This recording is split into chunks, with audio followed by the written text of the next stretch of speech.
ग म म म ग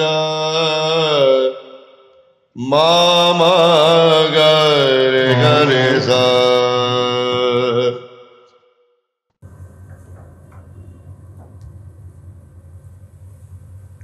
आप सभी के हृदय में विराजमान परमात्मा को मेरी राम राम। रामचरितमानस के इस नवे एपिसोड में एक बहुत बड़ी विशेषता है। सबसे अलग जो करती है इसे संसार के अन्य ग्रंथों से, मेरी अधिकतम जानकारी के अनुसार इस पूरी धरती पर ऐसा एक भी ग्रंथ नहीं है कि जिसमें राक्षसों की, दुष्टों की, पापियों की और बुरे लोगों की भी स्तुति की गई हो, वंदना की गई हो। रामचरितमानस में ऐसा है। हमारे बहुत सारे कार्य होते हैं, गृह प्रवेश होता है, विवाह का समारोह होता है, सगाई होती है, त्योहार होते हैं। हम इन सभी अवसरों पर देवी देवताओं की, परमात्मा की, इन सब की पूजा करते हैं, गुरुजनों की पूजा करते हैं। कोई पापियों की, राक्षसों की, दुष्टों की, खलनायकों की, इनकी थोड़ी ना पूजा करता है, कोई भी नहीं करता।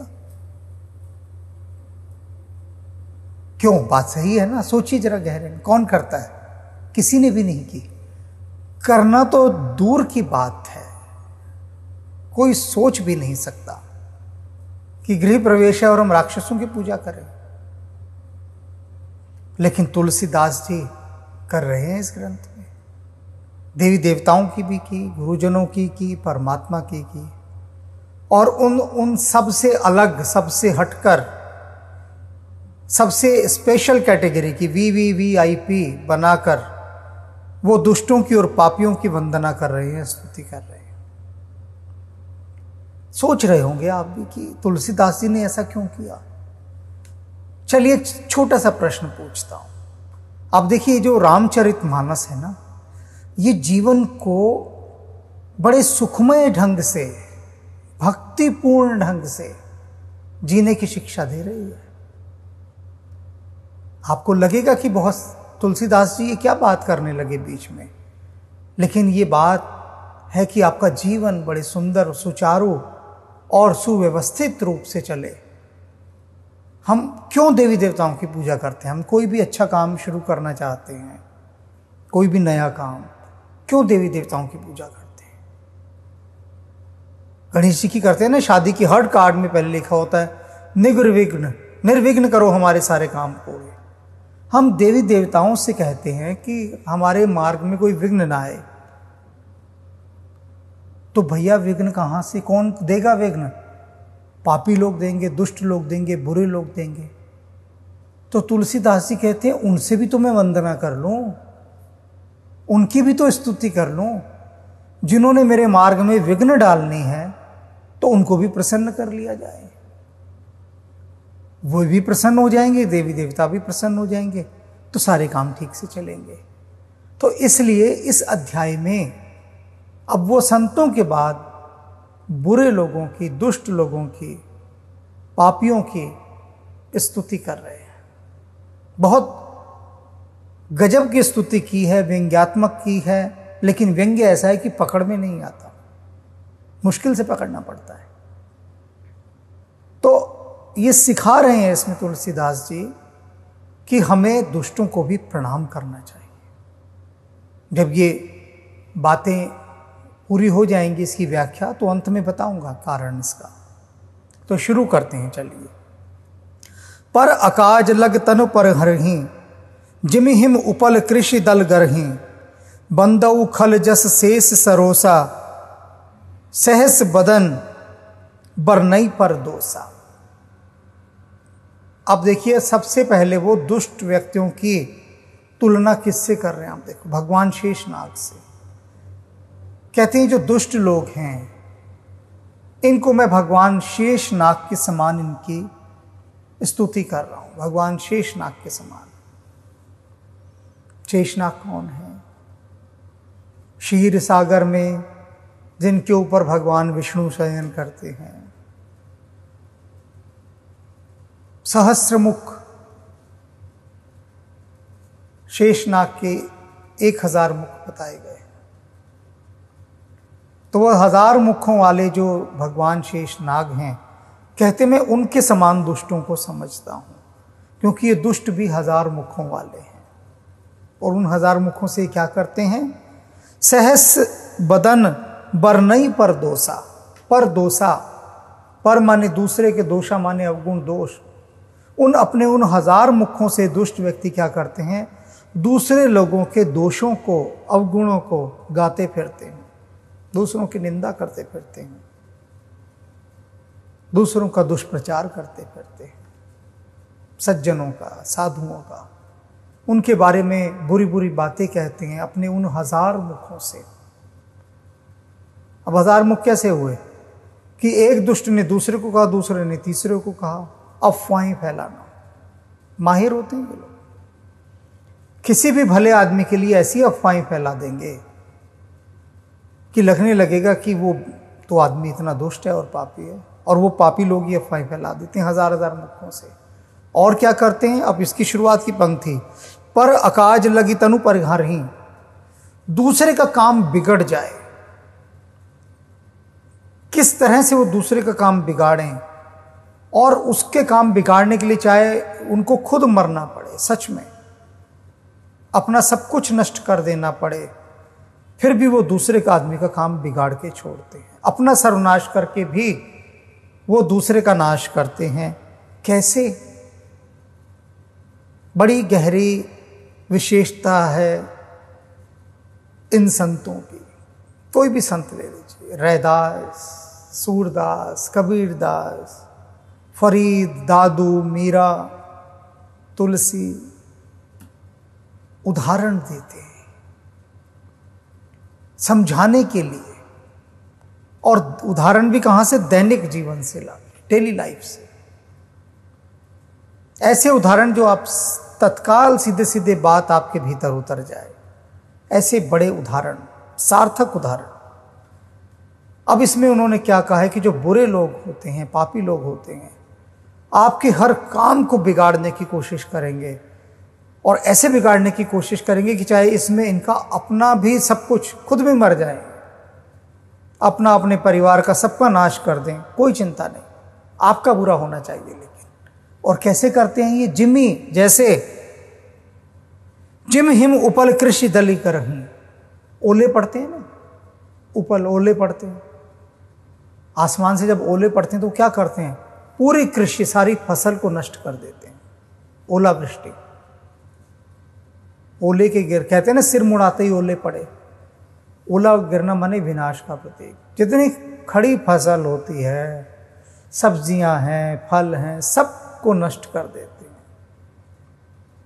और खुद थोड़ी ना बच जाते हैं, खुद भी नष्ट हो जाते हैं, सारे गल जाते हैं। जब गिरे तो पत्थर के समान सख्त थे, जब उनको नष्ट किया उसके बाद धरती में गिरे, गल गए, पिघल गए, कीचड़ बन गए, खुद भी मर गए।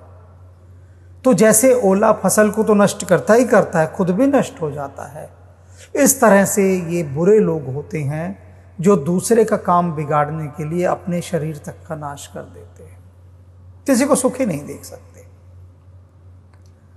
अब इस बात को थोड़ा और अच्छे से आपको समझना हो तो मैं आपको 2 फिल्मों के नाम बताऊंगा, बहुत अच्छी फिल्म है। एक तो बहुत पुराने समय की है, सुनील दत्त साहब की है, रेशमा और शेरा। सुनील दत्त और राखी उसमें हैं, राखी अभिनेत्री हैं। राजस्थान के पृष्ठभूमि पर यह फिल्म बनी है, और इसमें आपको पता लगेगा किस तरह से वो अपने को भी, अपना भी सर्वनाश कर लेते हैं दुष्ट लोग, और दूसरे का तो करते ही करते हैं। और ऐसे ही एक फिल्म और बनी थी इन्हीं दिनों की है, कुछ शायद 2017 में बनी हो, 16 में या 18 में, रामलीला नाम है उसका, और डायरेक्टर मुझे याद नहीं आ रहा कौन से हैं, शायद अगर याद आ रहा हो तो शायद संजय लीला भंसाली। एक वो बहुत पुरानी फिल्म और की है। इन दोनों फिल्मों में अगर आप देखेंगे तो तुलसीदास जी की ये जो पंक्तियां हैं सार्थक हो उठती हैं कि किस प्रकार से ये जो दुष्ट व्यक्ति हैं, खुद को भी कहते हैं ना, हम तो डूबेंगे सनम, तुझे भी ले डूबेंगे। ये व्यक्ति होते हैं। इस तरह का व्यक्तित्व कि जो हजार हजार मुखों से दूसरों की निंदा करते हैं, ओलों के समान दूसरे का भी सर्वनाश करते हैं, खुद भी नष्ट हो जाते हैं। ऐसे दुष्ट व्यक्तियों की तुलसीदास जी कहते हैं मैं वंदना कर रहा हूँ, उनको प्रसन्न कर रहा हूँ कि वो अनुकूल रहें। राम जी का काम करना है, विघ्न बाधाएं ना डालें। आगे की पंक्तियों में चलते हैं। पुन प्रणव पृथुराज समाना, कहते हैं और इसके बाद मैं उनको प्रणाम करता हूं। क्या मानकर? किसके समान? पृथुराज।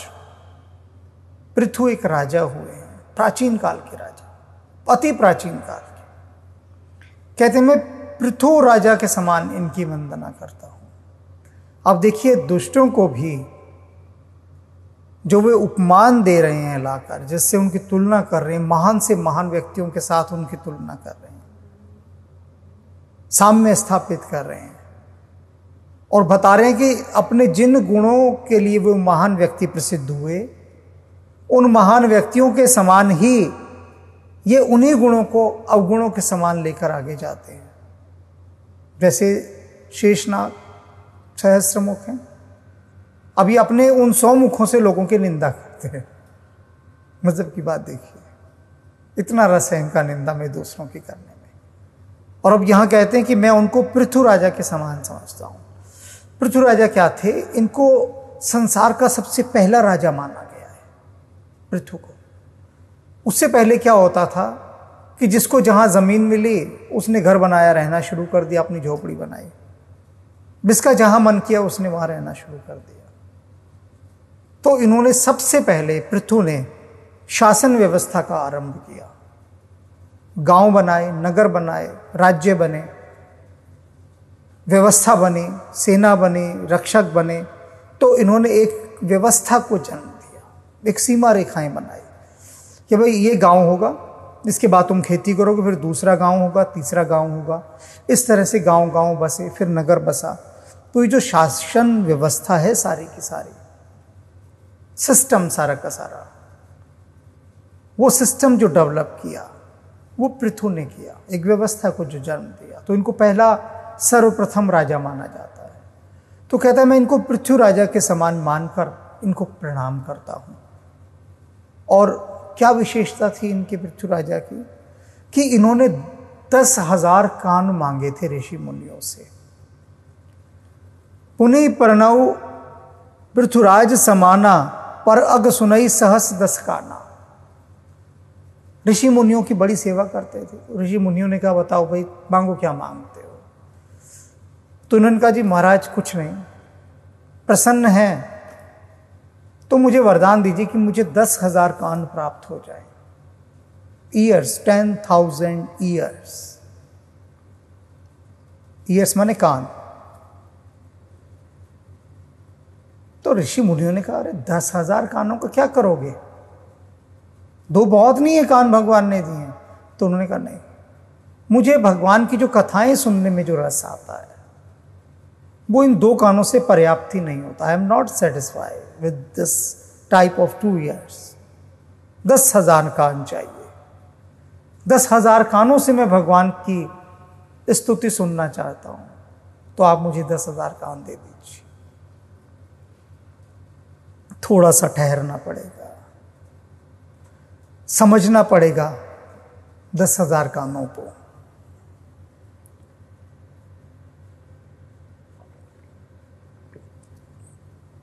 क्या है ये 10,000 कान?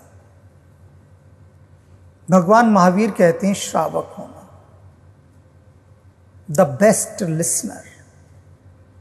आप सोचिए 10,000 कान अगर शरीर में होंगे तो शरीर कहां रहेगा? शरीर तो रहेगा ही नहीं, सब जगह कान ही कान हो जाएंगे।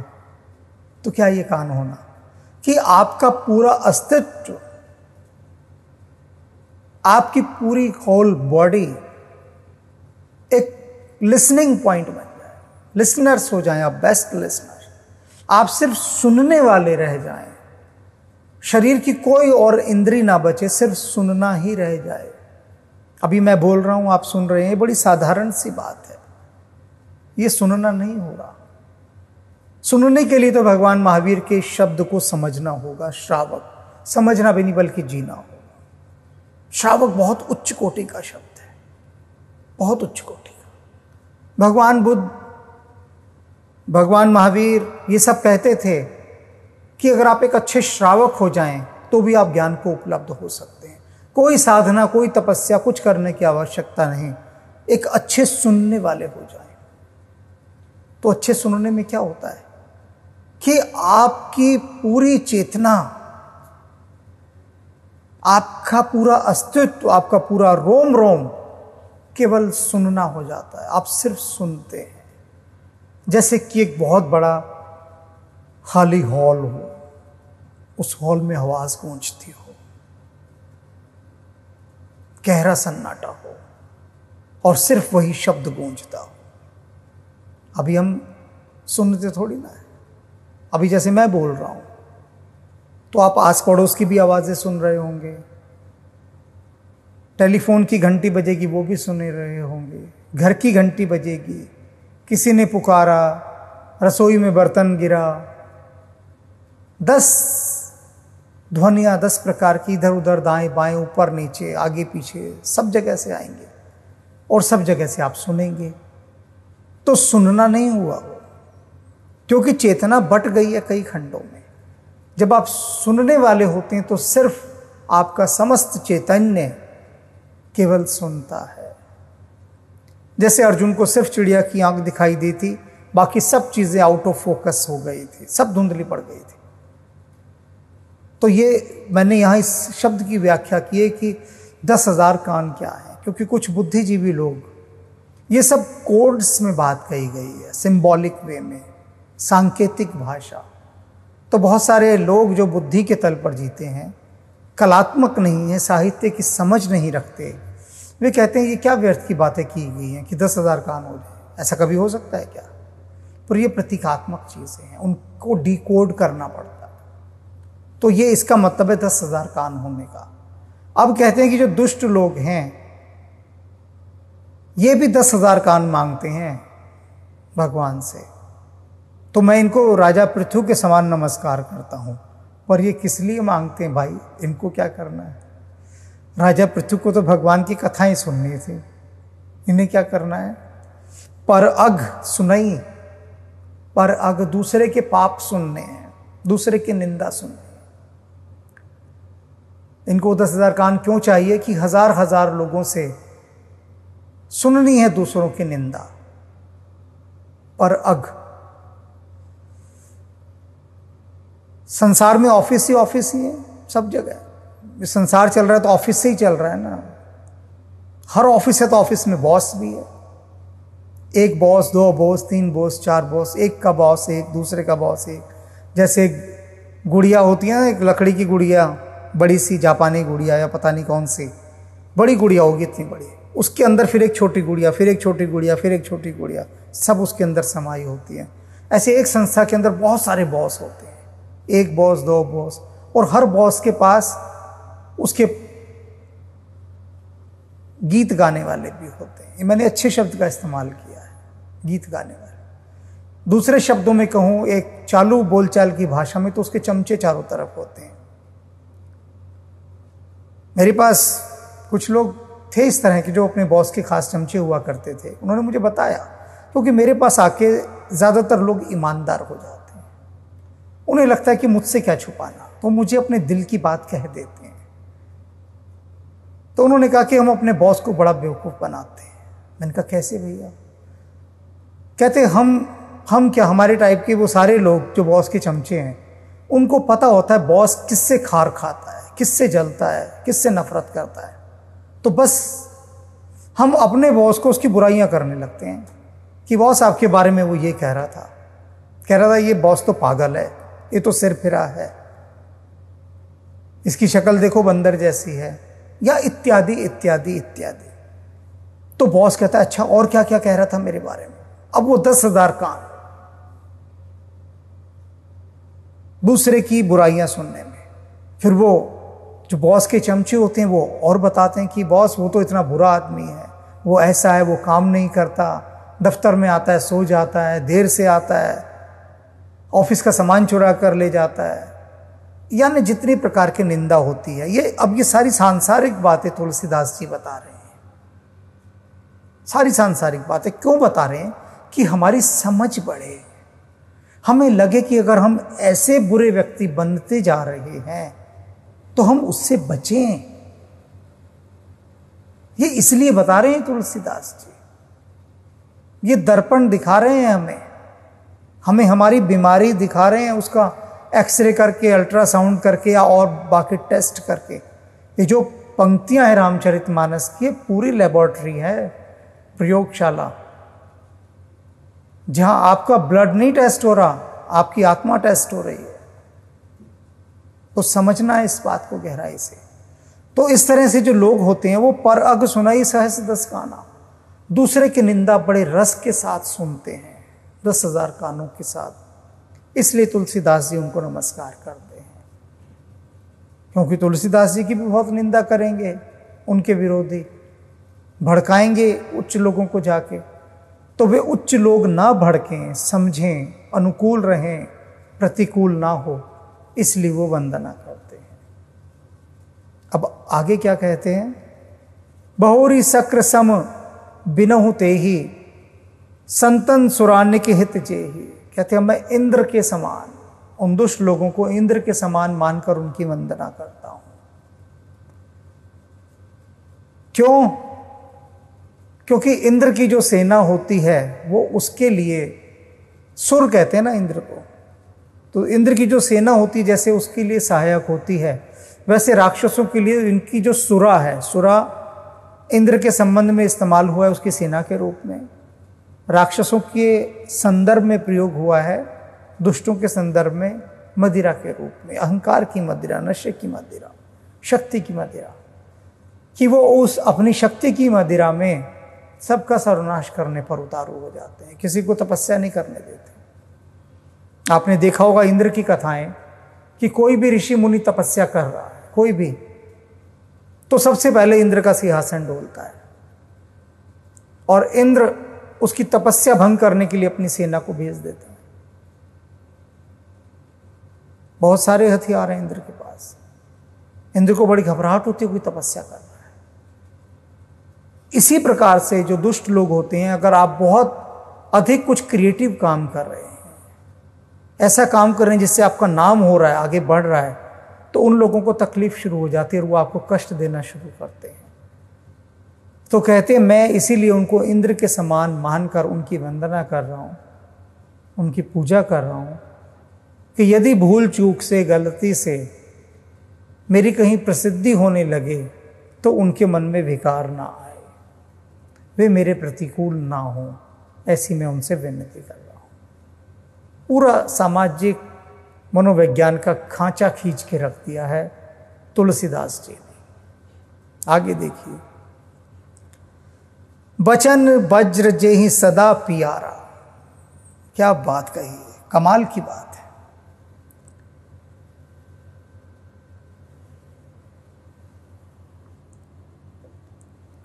क्या प्यारी चीज होती है इन दुष्ट लोगों को। वचन वज्र, कठोर वचन, वज्र के समान कठोर वचन, जेहि सदा प्यारा, हमेशा उनको प्यारा होता है। कड़वी बोली, कठोर वचन। एक बार एक महात्मा ने मुझे कहा, ऋषिकेश से मेरे पास फोन आया कि कुछ हमें आश्रम के लिए सामान की आवश्यकता है, आप ये मंगवा दीजिए और भिजवा दीजिए। दिल्ली में अच्छा सामान मिल जाएगा। तो मैं एक सेठ की दुकान पर गया था सामान के सिलसिले में। तो सेठ अपने नौकरों को, रहे होंगे, कोई 18 साल का लड़का रहा होगा शायद अंदाजन, कोई 14-15 साल का एक बच्चा होगा, और एक युवक 20-22 साल का रहा होगा। ऐसे ही बच्चे काम कर रहे थे दुकान पे। तो वो सेठ बार बार जरा जरा सी बात पर उनको बड़े अभद्र भाषा में बात करे, कठोर भाषा में। शायद अभद्र से आप समझ नहीं रहे होंगे, गालियां दे रहा था खूब। जितनी गिरे से गिरी गाली होती है वो उनको चिल्ला चिल्ला कर दे रहा था। मैं वहां बैठा हूं, सामने एक दो ग्राहक और बैठे हैं, और वो उनको बात बात में कठोर वचन कह रहा है, गालियां दे रहा है। यही बात कहते हैं, वचन वज्र जही सदा प्यारा। जिनको कठोर वचन सदा प्यारे होते हैं, जो लोग, कुछ लोग जो दुष्ट लोग होते हैं, ऊंचे पद पर पहुंच जाते हैं, तो वो अपने से नीचे काम करने वालों को बड़े अपमानजनक शब्दों से बात करते हैं, बड़े कठोर शब्दों से, बड़े अपमानित करने वाले शब्दों से, कटु वचनों के साथ। ऐसे ऐसे शब्द होते हैं उनको कि हृदय को चीरते हुए चले जाए आदमी को, क्योंकि वो जानते हैं कि वो उच्च पद पर बैठे हैं और उस सीट पर बैठे हैं जहां बैठे उनसे जो जूनियर है वो उनको कुछ नहीं कह सकता। वे चाहे उसको जितनी मर्जी गालियां दे दें, जितना मर्जी उसको नीचा गिरा दें, अपमानित कर दें, लेकिन उसकी नियति है, उसकी डेस्टिनी यही है। जो नीचे आदमी है, चाहे वो कितना पवित्र है, कितना सीधा साधा है, ईमानदार है, लेकिन उसको सिर झुकाकर अपने बॉस की गालियां सहनी ही पड़ेंगी। और बॉस की अपनी इरिटेशंस होती हैं बहुत सारी, उसकी घर की इरिटेशंस, उसको अपने सीनियर बॉस से डांट पड़ी होती है, उसकी इरिटेशन, उसकी बहुत सारी अतृप्त वासनाएं पूरी नहीं होती, उसकी इरिटेशन, वो सारी की सारी खींच वो अपने जूनियर पर निकालता है। वही तो निकालेगा ना, तो अपने जूनियर को सताता है बुरी तरह से। वो क्या करता है सताने का पहला नियम कि वचन वज्र जही सदा प्यारा, कठोर वचन उसे बड़ा प्यारा होता है। और क्या होता है, सहस नयन पर दोष निहारा, हजार हजार आंखों से वो उसके दोषों को देखता है। ऊपर बात आई थी ना कि हजार कानों से दूसरों के दोषों को, निंदा को सुनना, यहां वो अपनी हजार आंखें कर लेता है। उसका एक ही काम होता है कि अपने जूनियर के कामों में दोष ढूंढना, जो उससे नीचे आदमी काम कर रहे हैं। उन्होंने कितना बढ़िया काम किया, एक शब्द प्रशंसा का नहीं, लेकिन उसमें से बीन बीन कर, खोज खोज कर, सहस्र नयन निहारा, सहस्र सहस्र हजारों हजार आंखों को ढूंढने में लगा देता है, इसके दोष ढूंढो। और कण मात्र भी उसकी आंख दोष ढूंढ निकाल लेती है, तो वो उसको पहाड़ के समान बनाकर फिर उसके कठोर वचन कहता है, अपमानित करता है। तो ऐसा ये दुष्ट लोगों का जो स्वभाव होता है, कहते ऐसे दुष्ट कटु वचन बोलने वाले, कठोर वचन कहने वाले दुष्टों को मैं नमस्कार करता हूं। करना पड़ेगा भाई, मजबूरी है। अब गुरु गोविंद सिंह तो नमस्कार नहीं करते इन लोगों को, अगर वो होते तो। वो तो सीधा तलवार की भाषा से बात करते हैं। दीनहीन लोग करेंगे ऐसे बात, जो बेचारे असहाय हैं, निर्बल हैं, वो प्रार्थना ही तो करेंगे। गुरु गोविंद सिंह जी प्रार्थना नहीं करेंगे ऐसे लोगों से। उनके पास बात करने की शस्त्र विद्या है, वो शस्त्रों से बात करेंगे इनसे, ऐसे नहीं। न राम इनसे ऐसे बात करेंगे। तो ये हम और आप जैसे जो दीनहीन लोग हैं, उनको बताया है कि भैया दुनिया में रहना है तो काम कर प्यारे, हाथ जोड़ सबको सलाम कर प्यारे। तो ये हाथ जोड़कर सबको सलाम करना तुलसीदास जी सिखा रहे हैं कि तुम लड़ तो सकते नहीं उनसे, बल तो है नहीं, तो प्रसन्न करो हाथ जोड़ कर भी। आगे जोड़ते हैं हाथ, चलिए अब क्या कहते हैं। उदासीन अरिमेत हित सुनत जर ही रत खलरीत। क्या बात कही हो। उदासीन अरमेत हित सुनत जर ही खलरीत। खलों की एक रीत है, खलों माने दुष्टों की, रीत माने स्वभाव, नेचर, हैबिट। क्या है उदासीन? उदासीन कहा गया साधुओं को जो उच्च आसन पर बैठे हैं, उत आसीन। साधु संत महापुरुष महायोगी ऐसे जो महान लोग हैं, दिव्यात्माएं, उनको उदासीन कहा है। उदासीन लोग, आर्य माने शत्रु, मीत माने मित्र। कहते हैं इनमें से किसी का भी कोई अच्छा काम हो रहा हो, चाहे साधु हो, दुष्टों का मित्र हो, या वो मित्र ना हो, शत्रु हो, उन तीनों का कहीं अच्छा काम हो रहा है, फायदा हो रहा है, उन्नति हो रही है, प्रगति हो रही है, हित सुनत, ऐसा सुनते ही जर ही जल जल के मर जाते हैं। खल रीत, दुष्टों की ये रीत है।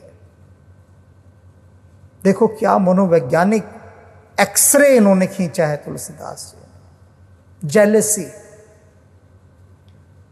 दुष्टों का ये प्रधान गुण है सबसे बड़ा, कि अगर कोई भी प्रोग्रेस कर रहा है, कोई भी प्रगति कर रहा है, चाहे वो उनका मित्र है, शत्रु है, या साधु है, संत है, कोई भी है, किसी की भी प्रगति देखकर वो जल जल के मर जाते हैं, जलना शुरू हो जाते हैं। और जलेंगे तो क्या करेंगे, दूसरे को भी जलाएंगे। अब ये जलने की प्रकृति पर मुझे एक फिल्म याद आ रही है, उससे आप इसको समझ लेंगे बहुत अच्छे से। बरसों पहले मैंने एक फिल्म देखी थी, हॉलीवुड मूवी थी। यूं ही संयोग से देखने बैठ गया, और आप सुनेंगे तो आपको भी बहुत अच्छी लगेगी उसकी कथा। शुरुआत की बात है, आगे फिल्म मैंने नहीं देखी, वहीं से मैं रुक गया बस। कि एक नवयुवक फायर ब्रिगेड में काम करना चाहता है, फायर ब्रिगेड डिपार्टमेंट में, यानी अग्निशमन सेवा में, आग बुझाने का जो काम करती है। गाड़ी आती है ना आग बुझाने वाली, शायद 101 नंबर है उसका, डायल करो तो आग बुझाने वाली गाड़ी आ जाएगी। तो उसके पिता भी अग्निशमन में थे, तो उसके बचपन से सपना था कि मेरे जीवन का लक्ष्य है कि मुझे एक आग बुझाने वाला बनना। एक कितना मौलिक सपना है, क्रिएटिव। क्योंकि बच्चों को विद्यालय में अगर निबंध आता है लिखने को, मेरे जीवन का लक्ष्य है, तो सभी डॉक्टर बनना चाहते हैं, इंजीनियर बनना चाहते हैं, या आईएएस ऑफिसर। 3 चीजें होती हैं बस। पैसा है तीनों में, दब के पैसा। कोई नहीं कहता, आज तक मैंने नहीं देखा किसी ने लिखा हो कि मैं किसान बनना चाहता हूं, मेरे जीवन का लक्ष्य है, मैं बढ़ई बनना चाहता हूं, मैं लुहार बनना चाहता हूं। कोई नहीं लिखता। सब लिखेंगे बड़ी बड़ी ऊंची पोस्ट, मैं ये बनना चाहता हूं, जिसमें पैसा हो, रुआब हो, नशा हो। तो वो जो युवक है, वो फायर ब्रिगेड का आग बुझाने वाला एक कर्मचारी बनना चाहता है, बन भी जाता है। तो पहले दिन जब उनको भेजा जाता है फील्ड में, तो उनका बॉस कहता है कि देखो, आग बुझाने के बहुत सारे नियम हैं, तुमको सब समझा दिए गए हैं। एक नियम ऐसा है कि जब मैं तुमको कहूं सब बाहर आ जाओ, तो उसके बाद जिस बिल्डिंग में आग लगी हो, जिस भवन में, जहां कहीं भी हो, आपको फौरन खाली करके बाहर आ जाना, फिर कोई अंदर नहीं रहेगा उस आवाज के बाद। एक जगह आग लगती है, सब बुझाने जाते हैं, वो नवयुवक भी अंदर घुस जाता है बिल्डिंग में। तो वो बॉस कहता है कि अब सब बाहर आ जाओ, ये बिल्डिंग खतरे में है, सब तत्काल बाहर आ जाओ, बिल्डिंग गिर सकती है किसी भी समय। सभी बाहर आ जाते हैं, और वो जो नवयुवक होता है, वो जब बाहर होता है, तो एक औरत कहती है कि मेरा छोटा सा बच्चा अंदर रह गया है, उसे कोई बचा लो। तो वो जाता है दौड़ के बचाने, तो बॉस कहता है नहीं जा सकते तुम, अभी मेरा ऑर्डर है कि अब नहीं जाओगे, क्योंकि अब ये बिल्डिंग खतरे के अंदर है, तो अब तुम यहीं रहो। वो बॉस की बिना बात माने घुस जाता है बिल्डिंग में, और बहुत खतरों को खेलता हुआ, अपने प्राणों को दांव पर लगाता हुआ, वो उस बच्चे को बचा कर ले आता है बाहर ले आता है। तो प्रेस रिपोर्टर्स खड़े हैं, उसकी फोटोएं खींचते हैं, अखबार में वो हीरो बन जाता है। तो उसका बॉस अपने उच्च अधिकारियों से उसकी शिकायत करता है कि इसको सजा दी जाए, क्योंकि इसने ऑर्डर नहीं माना। मैंने इसको ऑर्डर दिया था कि ये ना जाए अंदर, और मेरे ऑर्डर के बाद भी ये अंदर गया। तो नवयुवक कहता है कि मैं आया क्यों था अग्निशमन डिपार्टमेंट में, मैं आग बुझाने के इस विभाग में इसीलिए तो आया था कि मैं लोगों की जान माल की रक्षा कर सकूं। तो इसलिए मेरी जान थी किस लिए, कि मेरी जान दूसरों की जान बचाने के लिए काम आए, इसीलिए तो मैं इस विभाग में हूं और इसीलिए मैं अंदर गया। और इनको ऐसा ऑर्डर देना ही नहीं चाहिए था। तो खैर, जो उसके ऊपर के भी सीनियर बॉस थे वो भी तो साधारण चित्त दशा के लोग थे ना, ऐसे ही कि सुनत जल ही खल रीत, जो दूसरे की प्रशंसा देख देख जलते हैं। तो उन सबको ये लगता है कि ये आदमी तो अपने को हीरो बनना चाहता है, इसलिए वो बच्चे को बचाने गया। तो उसको वहां से उसकी पोस्ट हटाकर उसको स्टोर में भेज दिया जाता है कि जा, उसको सजा दी जाती है। तो लोगों से बर्दाश्त नहीं होता कि अपने किसी अधीन काम करने वाले की इतनी प्रशंसा हो जाए। तो दुष्ट लोग जल जल के मर जाते हैं। जबकि सज्जन होता उसके बदले तो वो उसको और प्रोत्साहित करता, उसका उत्साहवर्धन करता। ऐसा कम होता है, बहुत कम होता है, क्योंकि बड़ा हृदय चाहिए इसके लिए, बहुत बड़ा हृदय, संतत्व का हृदय चाहिए कि किसी की उन्नति देखकर आप हर्ष से भर जाएं, प्रसन्नता से भर जाएं, आपके भीतर आपका रोम रोम खिल उठे, दूसरे को खुश होता देखकर, दूसरे की यश वृद्धि देखकर। नहीं होता ऐसा, और इसीलिए तो सत्संग करना होता है कि ऐसा हो जाए। तो कहते हैं ये रीत है कि उदासीन अरमीत हित सुनत जर ही खल रीत, जानी पान जुर जोरी जन बिनती कर ही सब प्रीत। कहते मैं ये बात जान गया हूं, तुलसीदास जी कहते हैं। कौन सी बात? कि दूसरों की यश वृद्धि देखकर, दूसरों की प्रशंसा को देखकर ये दुष्ट लोग जल जल के मरने लगते हैं। ये बात मैं जान गया हूं, और जब जान गया हूं तो क्या करता हूं कि जान पान जुग जोरी जन, मैं ये तुलसीदास इस बात को जान गया हूं, इसलिए दोनों हाथ जोड़कर इन दुष्टों से ये विनती करता हूं बड़ी प्रीति के साथ। सप्रीत शब्द का इस्तेमाल कर रहे हैं, संतों के लिए कहीं नहीं किया इन्होंने सप्रीत, या सच्चे मन से कहीं नहीं किया, दुष्टों को कह रहे हैं कि मैं सप्रीत पूरी प्रीति के साथ प्रेम पूर्वक होकर दोनों हाथ जोड़कर ये प्रार्थना करता हूं कि वो मेरे अनुकूल रहे। देखा कितने कितने जतन करके तुलसीदास जी बुरे लोगों को मना रहे हैं, दुष्टों की वंदना कर रहे हैं। संतों के लिए भी नहीं कर पाए इतना, दुष्टों के लिए करना पड़ता है भाई। मैं अपनी दिस कीन निहोरा, कहते मैंने अपनी ओर से बहुत विनती की है, उनको बहुत विनती की है, जितना कर सकता था मैं पूरी जान लगा दी मैंने दुष्टों की विनती करने में, प्रशंसा करने में, स्तुति करने में। तिन निज और ने लाउब घोरा, बायस पाल ही अति अनुरागा, होई निरामिश कबहू की कागा।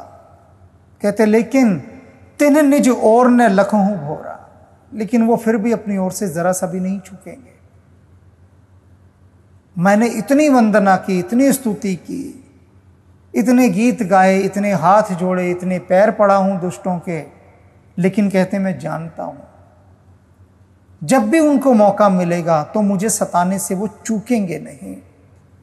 कब हूं लाऊबू भोरा, कभी नहीं चूकेंगे।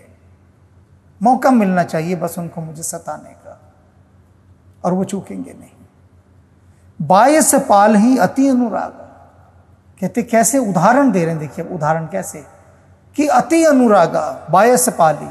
आप कोए का बच्चा लाएं, बड़े अनुराग से उसको आप पालिए, पोसिए, खूब अनुराग के, खूब प्रेम के साथ, लेकिन होई निरामिस कबहू की कागा। लेकिन क्या वो कभी कागा, वो कौआ निरामिष शाकाहारी हो सकता है? कभी नहीं हो सकता, प्रकृति नहीं है ना होने की। आप बचपन से उसको दाना चुगाइए, रोटी खिलाइए, घी खिलाइए, सब्जियां खिलाइए कौवे को, लेकिन फिर भी वो निरामिष यानी मांसाहार का त्याग नहीं कर सकता।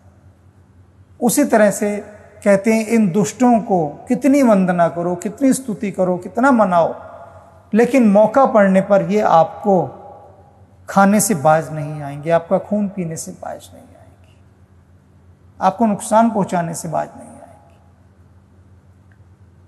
मैंने अभी आपसे कहा ना, कुछ लोग मेरे पास आते हैं जो कुछ अपने बॉस के चमचे थे, वो खुद बताते हैं, कहते हैं हम बॉस को खुश करने के लिए क्या क्या नहीं करते, लेकिन अगर हमसे जरा सी गलती हो जाए ना तो बॉस फिर हमें छोड़ता नहीं है।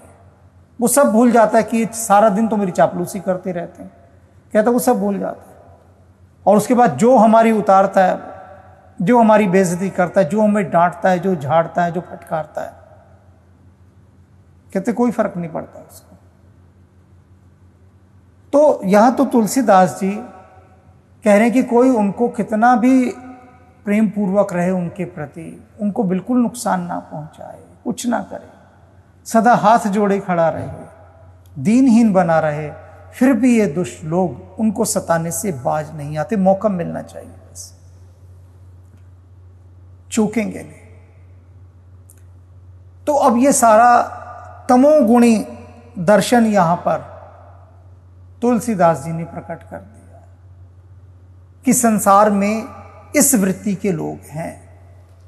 पहले सत्वृत्ति के भी वर्णन किया संतों का, कि संतों के पास कैसा ही आदमी चला जाए, दुष्ट चला जाए, पापी, बिल्कुल गिरे से गिरा आदमी चला जाए, पवित्र आदमी चला जाए, वो सबको समान भाव से देखते हैं।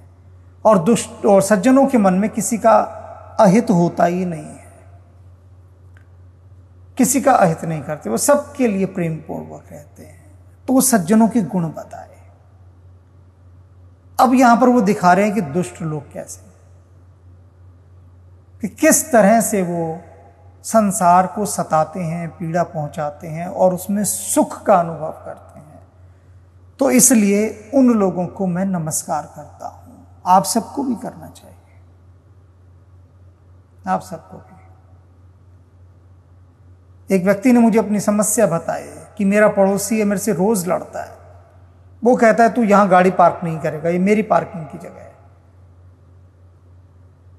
तो उसने कहा मेरे मन में आता है कि मैं उससे कहूं कि ये तेरे बाप की जगह है क्या, सरकार की जगह है, तो मैं भी यहीं गाड़ी खड़ी करूंगा। तो मैंने उससे कहा ऐसा ना कहें, उसको हाथ जोड़ें, हाथ जोड़ के कहो कि अच्छा भाई जी आप बताइए मैं कहां गाड़ी खड़ी करूं। उन्होंने ऐसा ही किया। उन्होंने कहा ठीक है जी मैं यहां गाड़ी खड़ी नहीं करूंगा, ये आप ही की जगह रही, आप बताइए मैं कहां खड़ी करूं। उसने कहा कहीं और खड़ी करो पर यहां नहीं करोगे। तो उन सज्जन ने दूर खड़ी करनी शुरू कर दी गाड़ी। तो उन्होंने मुझसे कहा कि ऐसा तो नहीं कि उसको ये लगेगा कि मैं उससे दब गया। मैंने कहा लगनी तो लगता है, तो अब तुम उससे लड़ते वहां पर, तो निष्कर्ष क्या निकलता बताओ। तुम तो सज्जन वृत्ति के व्यक्ति हो, तुम हाथापाई कर लेते, अच्छा बताओ उसके साथ। वो कहते नहीं मैं तो नहीं लड़ सकता था। तो मैंने कहा बात समाप्त हो गई। ना तुम उसके साथ गाली गलौज कर सकते, ना तुम उससे लड़ सकते। तो वो कहते हैं ना कि कीचड़ में क्यों पत्थर फेंकना। तो जब वो इतनी दुष्ट प्रवृत्ति का है तो उसको हाथ जोड़ दिया आपने। अब आप शांत हैं ना, आप गाड़ी दूसरी जगह खड़ी कर रहे हैं, क्या बिगड़ गया आपका? थोड़ी दूर खड़ी हो रही है ना आपकी गाड़ी अब, लेकिन शांति तो मिली।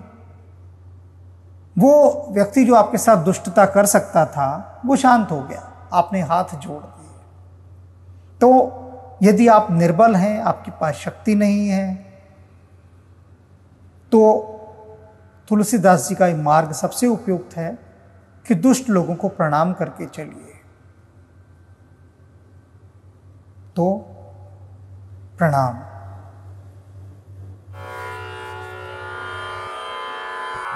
जो सुमिरत सिद्धि होई, गणनायक करि बर बदन, करऊ अनुग्रह सोई, बुद्धि राशि शुभ गुण सदन, मूक होई बाचाल,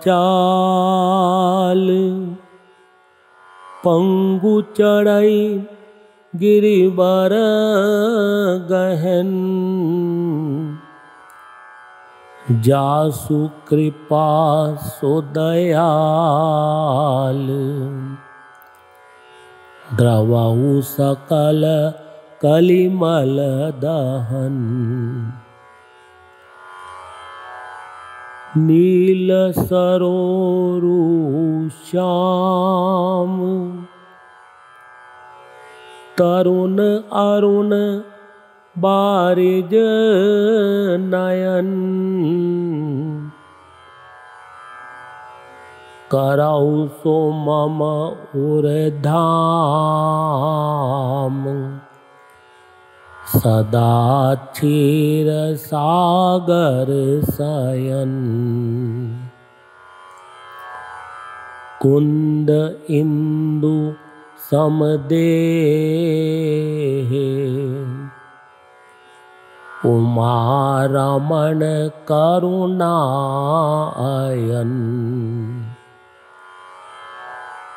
जाहि दीन परनेह,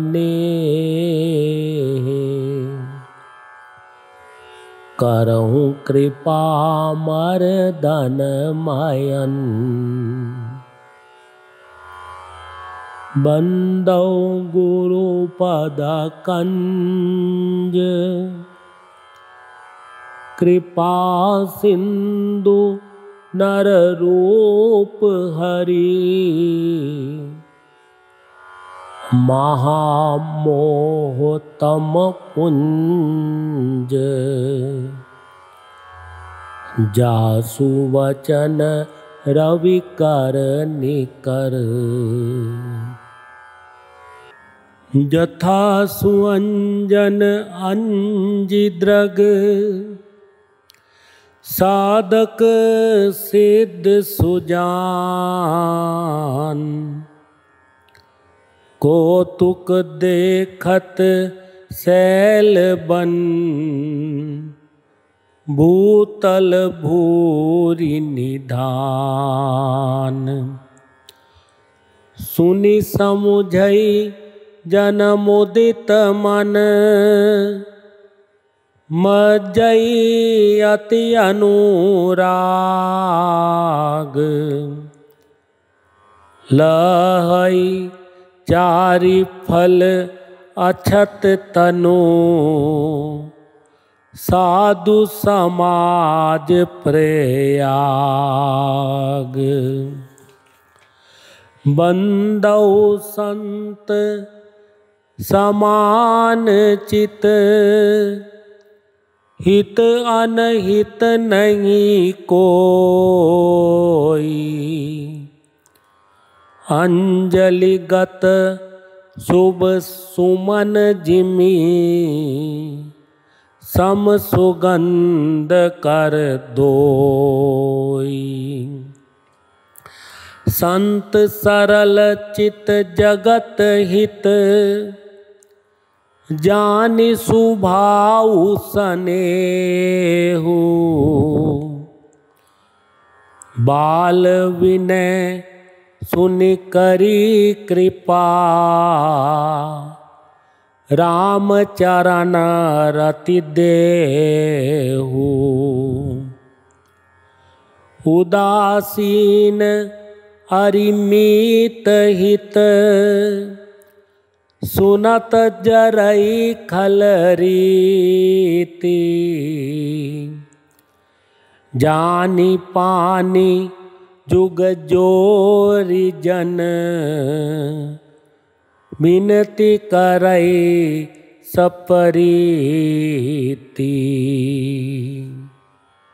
जड़ चेतन गुण दोष में, विश्व कीन करतार,